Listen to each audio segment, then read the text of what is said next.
Good evening there, everybody. What is happening? Hopefully, y'all are having a wonderful day today.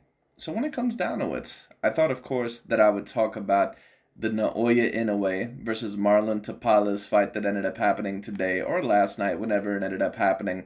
I can't necessarily remember because I did not know actually that this fight was happening today. I had completely forgotten about it. I did not see any promotion for it.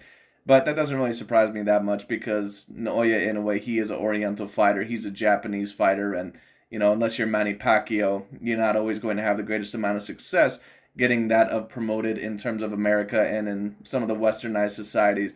But a lot of people, of course, by now know who Naoya Inoue is. And for those of you that did not hear the results, Mr. Naoya Inoue, he was able to get the knockout over the other somewhat unified champion, I believe at 122 pounds. I believe it's at 122 pounds. I don't think that he's made the jump to 126 yet, but I could be wrong about that. If I'm wrong about that, someone correct me. But I believe it was at 122 pounds. And if I'm pronouncing the Filipino's name incorrectly, then someone also correct me. But I believe that it's pronounced Marlon Tapales. If I'm wrong about that, someone correct me. Anyways, Naoya Inoue, in my view, put on a relatively dominant performance over the Filipino contender. I thought that the Filipino contender, Mr. Tapales, I thought that he was relatively game as a fighter. I think that he tried to be as competitive as what he could be. And I think that, at times he was trying to push the action. But unfortunately, the skill sets just really were not that particularly close. And, excuse me, the thing is about Mr. Naoya Inoue is that when we just talk about him as a fighter, and I'm going to kind of talk a lot in this video just about a multitude of things because not only did Naoya Inoue, beat Marlon Tapales, but he now has become undisputed, just like Terrence Bud Crawford. He's now become undisputed in two separate weight classes, and this is the first time that it ever has been done. And it's going to be very interesting to see how the debates in terms of the all-time great fighters of today, how they're compared to fighters of old, because it's almost kind of like if you take a look at it today, like a lot of people compare LeBron James, and if you were to compare LeBron James to Larry Bird or Michael Jordan or Magic Johnson, a lot of people would say, oh well, LeBron James, he has all these triple doubles, and take a look at his stats.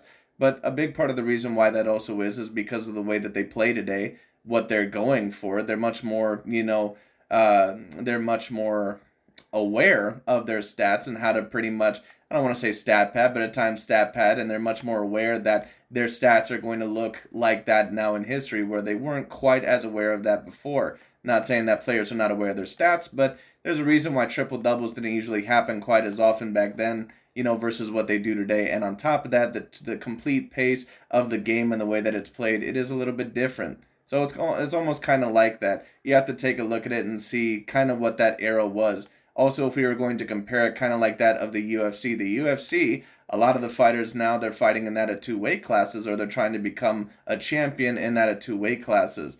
And when we're talking about the undisputed runs by that of boxers, and also, the multiple undisputed runs by that of UFC fighters, I think that there were two fighters that really kind of implemented the mold or were kind of the main impact for those things. I think that for boxing, that you could debate that it was Terrence Bud Crawford because he had become undisputed at the 140-pound weight division, and then he said clearly that his next goal was to become undisputed at the 147-pound weight division, at least just in my view. Now, when you talk about the UFC, when you talk about the double champ and all that other stuff, the one that mainly influenced that, in my view, was Conor McGregor. Now, were Conor McGregor or Terrence Bud Crawford, were they the first undisputed champions ever in either their sport or to do that in their sport? No, absolutely not. When you talk about the UFC, I believe that there was three guys that ended up doing that before him. I believe that one of those guys was BJ Penn. Another one was Randy Couture. And I think that there was one more, but I can't necessarily remember who it was. But then ever since Conor McGregor, he was up there. Daniel Cormier has got it. Amanda Nunez has got it. John Jones has got it. Alex Pieta has got it. There might even be, excuse me, another fighter that I'm forgetting. Henry Cejudo has done it. So the point being is that it's going to be very interesting to see how these conversations are talked about because when people take a look at Crawford and Inoue, many years later on, they're going to say, you know what, they were undisputed in two or three separate weight classes. How come no one says that these guys are the debatably greatest of all time? It's just going to be interesting because I'm not sure if I would put either of these fighters above certain guys like Roy Jones Jr. or Floyd Mayweather Jr. or anything like that, or Muhammad Ali. I don't think that I would quite put these guys in that class yet or anything like that, but it just shows you the difference of the era and the undisputed title runs. It is going to be very interesting. It's going to be very interesting to see how people kind of debate that a little bit later on, because you have certain fighters like Floyd Mayweather Jr. or Manny Pacquiao or Roberto Duran or Sugar Ray Leonard or some of these other guys, to where I'm not sure if they were ever completely undisputed in their weight division, even though throughout a multitude of weight divisions, they were the best man there or they were the most dominant fighter there clearly. So I just thought that I would kind of bring that up, because that's going to be very interesting to see how the comparisons are made. And that also brings up another question about Mr. Naoya Inoue. How great really is he? Where do we really put him in terms of the realms of history of boxing? And where exactly does he rank with the other all-time greats? I'm just going to say this personally about Mr. Naoya Inoue. I think that he's probably the greatest fighter that I've ever seen that's been below 130 pounds, or at least below 126 pounds. He's probably the greatest fighter, at least with my own two eyes, that I've ever seen in those weight classes. Now, to be fair, I never watched Ricardo Lopez. I never watched maybe a couple of other guys. But I just don't know if anyone's really going to compete with Mr. Naoya Inoue with his accomplishments. He's already, I believe, a 4-weight division champion. He has a great opportunity to possibly become a 5, 6, who even knows, maybe even a 7-weight division champion. Now, I would say, excuse me, I would give Mr. Inoue probably a great chance to especially become a 5-weight division champion, because I believe that the next jump up would be 126 pounds, and then after that, maybe 130. I think that he could even become a 6-weight champion. But if we're talking about any higher than that of 130 pounds, and even there, that's kind of really pushing the limit for him, it's going to be interesting to see how he reacts to that. But just to talk about this fight here, what do I think went wrong for that of Marlon Tapales? What went right for Mr. Naoya Inoue? What did I see, when it comes down to it? And then we'll kind of talk about his pound-for-pound ranking as well. Well, the thing is about Marlon Tapales, in my view, at least in this fight, he was a very game fighter, and he didn't have the worst counters in the world. I thought that there were some exchanges and some counters that he got Inoue good with.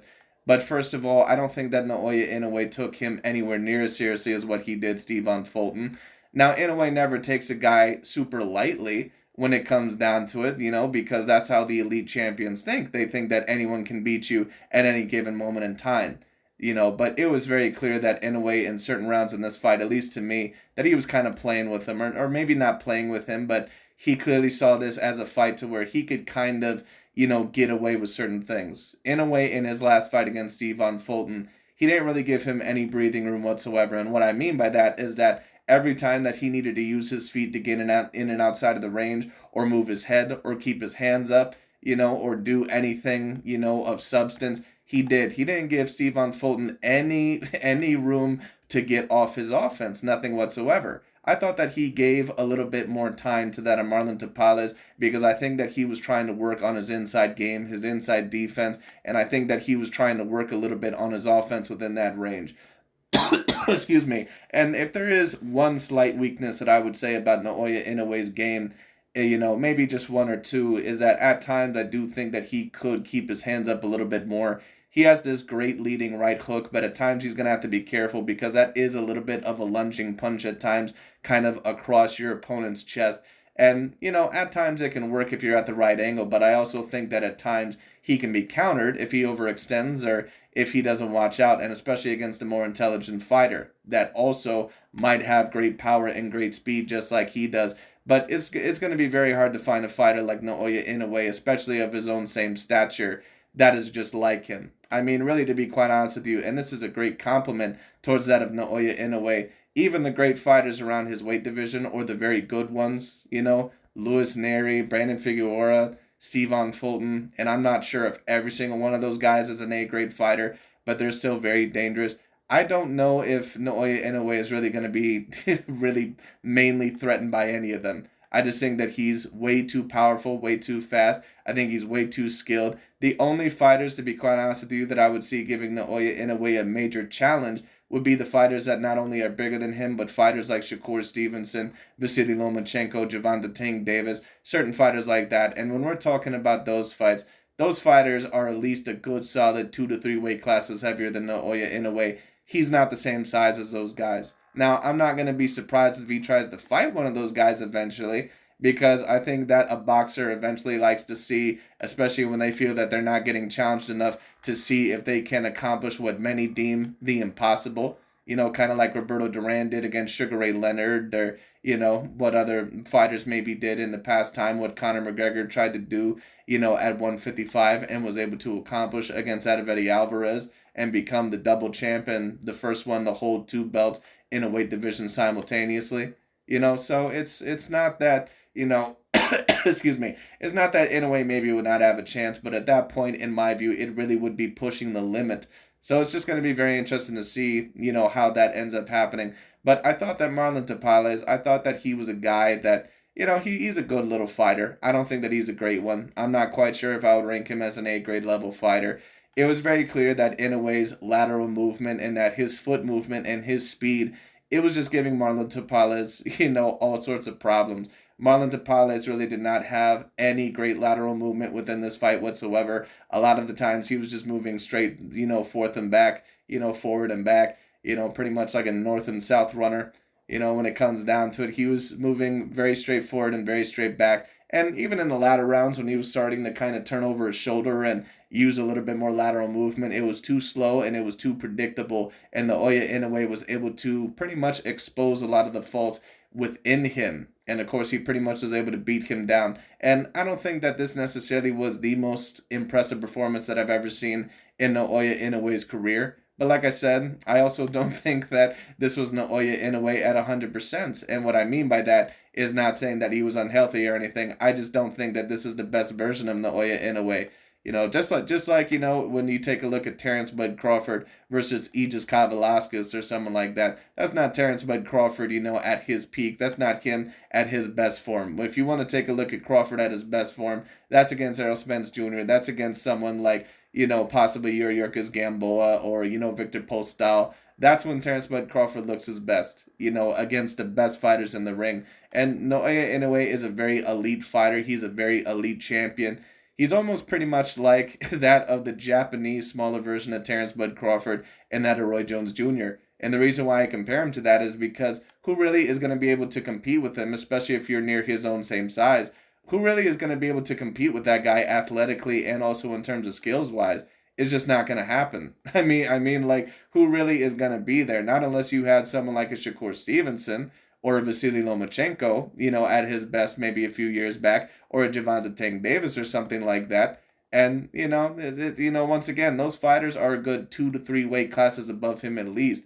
And I'm not even sure if Inoue is a natural 122 pounder. So, once again, it just goes to show you, and it's a great compliment towards Naoya Inoue, that I say these things and that other people say these things. It's a great compliment whenever you hear someone say, if Inoue is that great, go fight Gervonta Tank Davis. If Inoue is that great, go fight Shakur Stevenson. It's the same thing that happened with Floyd Mayweather Jr., Vasily Lomachenko, and Canelo Alvarez. And what people, whether they like you or not, and whether they want to admit it or not, basically what they're telling you is that I think you're the potential number one pound per pound fighter. And that's why I always call those standards the number one pound per pound syndrome. Because no one else has to deal with those standards unless you're the debatable number one pound per pound fighter. When Canelo Alvarez was looked at as the most dominant fighter in boxing, and he still has to deal with it. Go fight David Benavidez. Go fight Alexander Usyk if you're going to fight at cruiserweight. If you're going to fight, someone at cruiserweight, don't fight,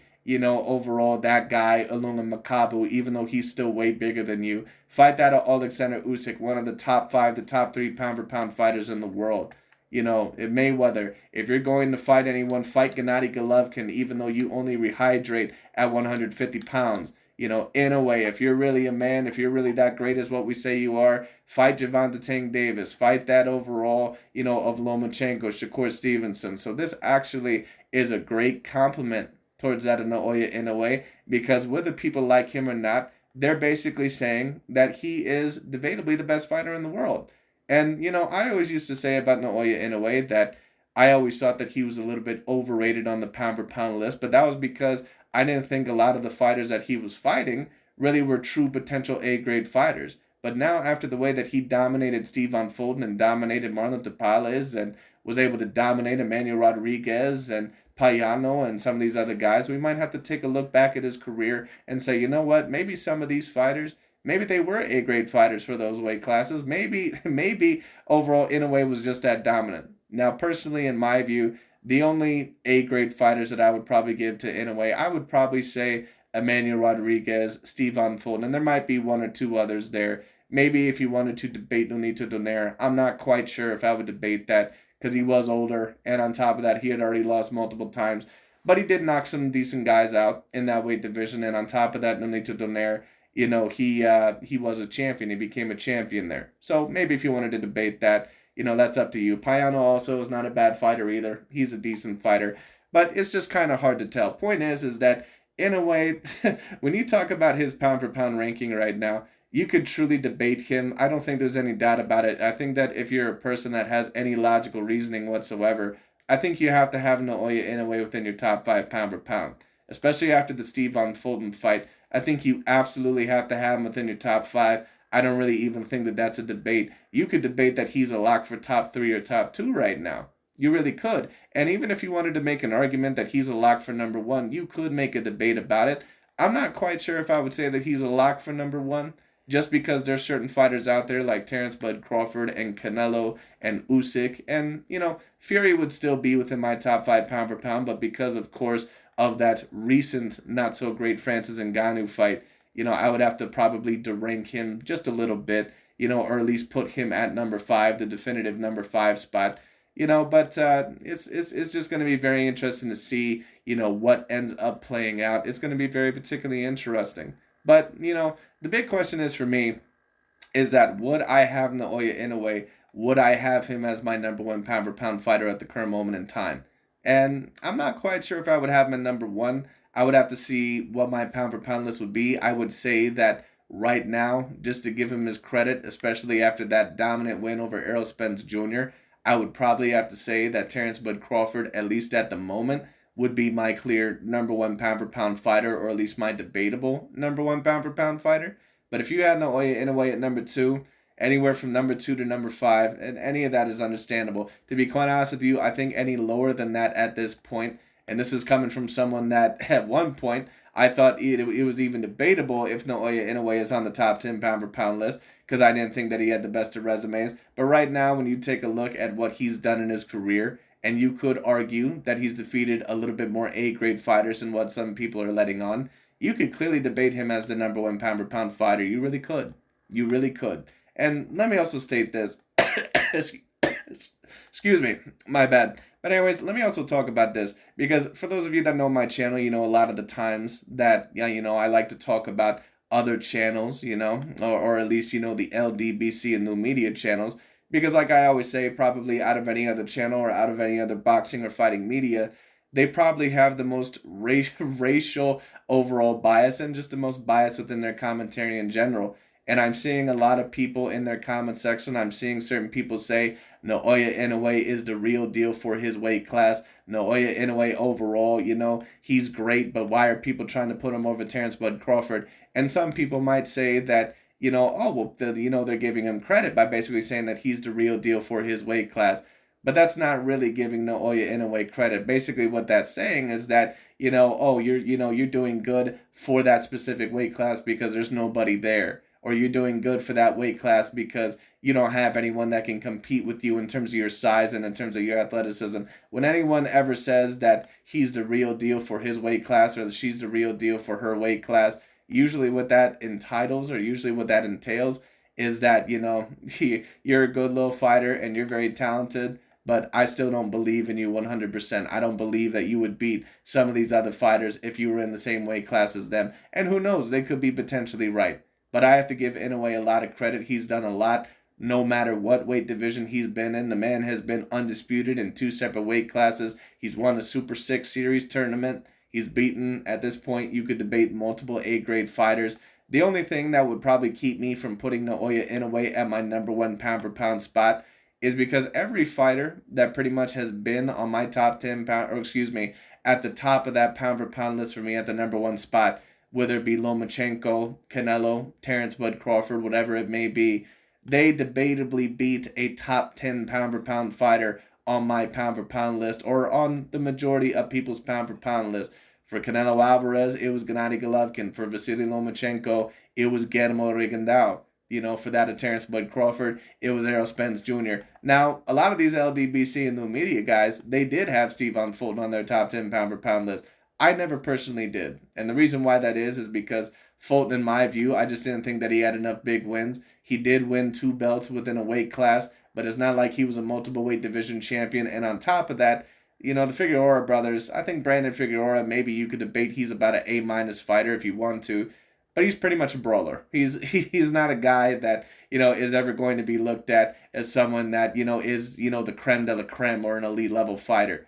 And that's just going to be very interesting because right now, Naoya Inoue, he's running through a lot of these guys, but he did, to be fair, he did win his big 50-50 matchup. He won the fight of his career, which was against Stephon Fulton. And not only did he win that fight, he completely mopped him. He completely folded him over. He bent him over, basically, in that fight. So Inoue deserves a lot of credit. I give him a lot of credit when it comes down to it. The question will be, is that if there's anyone around those weight classes that are the same size as Inoue, who really is going to be able to compete with him? I mean, I just don't see anyone that's really going to be able to compete with him.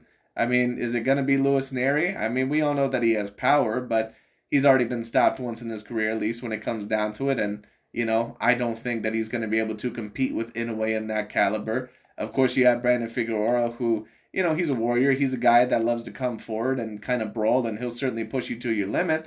And he certainly will be bigger than Naoya Inoue. But at the end of the day, I just don't know if he really has the boxing talent nor that of the boxing intelligence or boxing IQ in order to beat that of Naoya Inoue.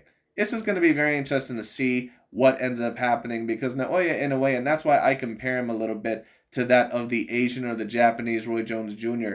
Because when I take a look at Inoue, even at times when there's talented fighters around his weight class, it's like, who really is going to be able to compete with that guy? Who's going to be able to not only compete with his raw natural athleticism and his speed and his power, but just all that boxing talent? Now, is there certain faults that I still think that Inoue has? A little bit. I think that at times that he could cover up a little bit better, especially on the inside. I think that he could have a little bit of a better inside game, both offensively and defensively. But, once again, I need to see him maybe in another big fight where a guy is going to push him to that length. Maybe it'd be Brandon Figueroa. Maybe that'd be the great fight for him next because Brandon Figueroa is going to try to push you on the inside. So that'd be a very interesting fight to see how much Inoue would get hit in that fight and if he'd be able to keep him off of him.